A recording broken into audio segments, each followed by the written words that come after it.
আসসালামু আলাইকুম ওয়া রাহমাতুল্লাহি ওয়া বারাকাতুহু। সবাইকে আমন্ত্রণ জানাচ্ছি রমজানের মাসআলা মাসাইল নিয়ে চমৎকার আয়োজনটিতে, এবং শেষ পর্যন্ত আপনাদের সঙ্গে থাকবো আপনাদের দিনী ভাই মুফতি গাজী এহসানুল্লাহ রহমানী। প্রিয় দর্শক, অনেক প্রশ্ন আপনাদের কাছ থেকে আমরা পেয়েছি। এই প্রশ্নগুলোর কুরআন সুন্নাহ ভিত্তিক উত্তর জানানোর চেষ্টা করব ইনশাআল্লাহ তাআলা। প্রথম প্রশ্নটি হলো, শ্বাসকষ্টের রোগীর ইনহেলার নিলে কি রোজা ভেঙে যাবে? না, শ্বাসকষ্টের যে রোগী তিনি ইনহেলার নিলে রোজা ভাঙবে না। কারণ হলো, শ্বাসকষ্টের যে ইনহেলার এর মধ্যে খাদ্য সংক্রান্ত কোনো কিছু থাকে না। শ্বাস প্রশ্বাসটা স্বাভাবিক হওয়ার জন্য একটা মেডিসিন থাকে, রোজা ভাঙবে না। পরের প্রশ্ন হলো, রোজা অবস্থায় কোন ধরনের ইনহেলার ব্যবহার করা যাবে? উত্তর হলো, রোজা অবস্থায় ওই ধরনের ইনহেলার ব্যবহার করা যাবে যেটার মাধ্যমে মানুষের শরীরে কোনো ধরনের খাদ্য অথবা শক্তিগত এনার্জি বৃদ্ধি না পায়। আমরা যে ইনহেলার ব্যবহার করি এটা শ্বাসকষ্টের কারণে ইনহেলার, এটা ব্যবহার করা যাবে, রোজার কোনো সমস্যা নেই। চলে যাচ্ছি পরের প্রশ্নে।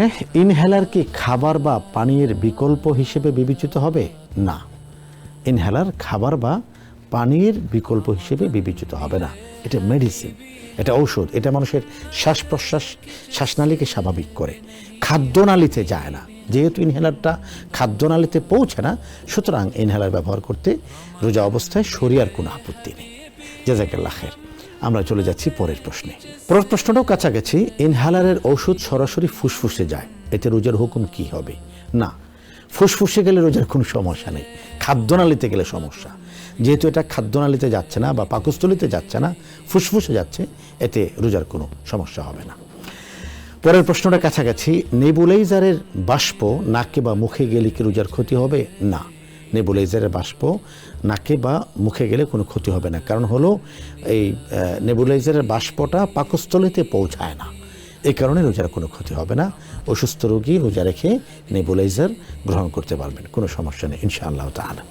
এবারের প্রশ্ন হলো, অক্সিজেন সিলিন্ডার ব্যবহার করলে কি রোজা ভেঙে যায়? অক্সিজেন সিলিন্ডারটা আসলে কি কারণে? তার শ্বাস প্রশ্বাসকে স্বাভাবিক করার কারণে, এতে রোজা ভাঙবে না। ওই জিনিস যেটা পাকস্থলীর সাথে সম্পর্ক, এমন কিছু ব্যবহার করে রোজা ভাঙবে।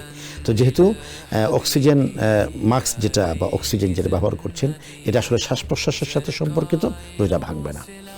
পরের প্রশ্নটাও কাছাকাছি। স্প্রে জাতীয় ঔষধ যেমন নাসাল স্প্রে বা গলার স্প্রে, এসবের বিধান কি? এক্ষেত্রে প্রিয় দর্শক, আমি একটা মূলনীতি আপনাদেরকে জানাই।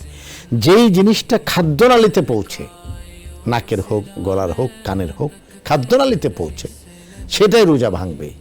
যেই স্প্রে খাদ্যনালীতে পৌঁছে না, সেটাই রোজা ভাঙবে না। এটা হলো মূলনীতি। এই মূলনীতি আপনি সামনে রাখলে আপনার কাছে সমস্ত প্রশ্নের উত্তর আপনি পেয়ে যাবেন। পরের প্রশ্ন। জরুরি অবস্থায় ইনহেলার নিলে কি পরে কাজা রোজা রাখতে হবে? না, ইনহেলার নিলে তো রোজা ভাঙছে না, সুতরাং রোজা আপনি কাজা করবেন কেন? কাজা করার সুযোগ নেই।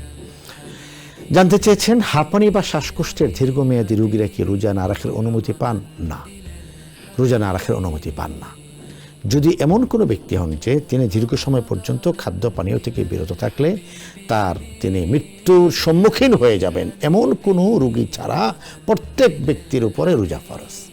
এ কারণে হাঁপানি বা শ্বাসকষ্ট অথবা আরও কি যেন বলে গ্যাস্ট্রিকের রোগী, না, এগুলি না। ওনারা স্বাস্থ্যবিধান মেনে চললে ওনারা সুস্থ থাকবেন এবং রোজা রাখতে পারবেন ইনশাআল্লাহ তাআলা। পরের প্রশ্নটা খুবই চমৎকার। চিকিৎসক যদি দিনে ইনহেলার নেওয়ার পরামর্শ দেন, তখন করণীয় কি? দিনে ইনহেলার নিতে পারবেন তিনি, কোনো সমস্যা নেই। ইনহেলার নিলে রোজা ভাঙবে না, আমরা এটা এর আগেও বলেছি। ইনহেলারের ব্যবহারের পর কাশি বা কফ বের হলে রোজার কোনো প্রভাব পড়ে কি? না, ভিতর থেকে কোনো কিছু বের হলে রোজার কোনো প্রভাব পড়বে না। বাইরে থেকে কোনো কিছু ঢুকলে, পানীয় বা অন্য কিছু ঢুকলে, সেক্ষেত্রে সেটা খাদ্যনালীতে যদি প্রভাব রাখে তাহলে রোজা ভেঙে যাবে। পরের প্রশ্নটা হলো, ড্রাই পাউডার ইনহেলার বা লিকুইড ইনহেলারের হুকুম কি? দেখুন, মূল কথাটি হলো খাদ্যনালীতে কোনো কিছু প্রবেশ করছে কিনা। যদি খাদ্যনালীতে প্রবেশ করে তাহলে রোজা ভাঙবে, যদি খাদ্যনালীতে প্রবেশ না করে তাহলে রোজা ভাঙবে না। এটা হলো মূলনীতি। পরের প্রশ্ন হলো, রোগের তীব্রতা বেড়ে গেলে রোজা ভেঙে ফেলে কি জায়েজ? সেই ক্ষেত্রে কাফফারা হবে নাকি কাজা? রোগের তীব্রতা বেড়ে গেল, এটা নির্ধারণ করেন কে? যদি ডাক্তার বলেন, আর সেই ডাক্তার যদি শরীয় বিষয়ে অবগত হন, ডাক্তার বললে আপনি রোজা ভাঙতে পারবেন। হ্যাঁ, এই রোজাটা ভাঙলে পরবর্তীতে কাজা আদায় করতে হবে। ইচ্ছাকৃতভাবে রোজা ছেড়ে দিলে সুস্থ অবস্থায়, সেই ক্ষেত্রে কাফফারা দিতে হবে। জাযাকাল্লাহ খায়ের। প্রিয় দর্শক, অনেক প্রশ্ন ছিল, আশা করি সবগুলো প্রশ্ন উত্তর আমরা দিতে পারছি। আগামী পর্বে দেখা হবে ইনশাআল্লাহ। জাযাকুমুল্লাহ খায়ের। আসসালামু আলাইকুম ওয়া রাহমাতুল্লাহি ওয়া বারাকাতুহু।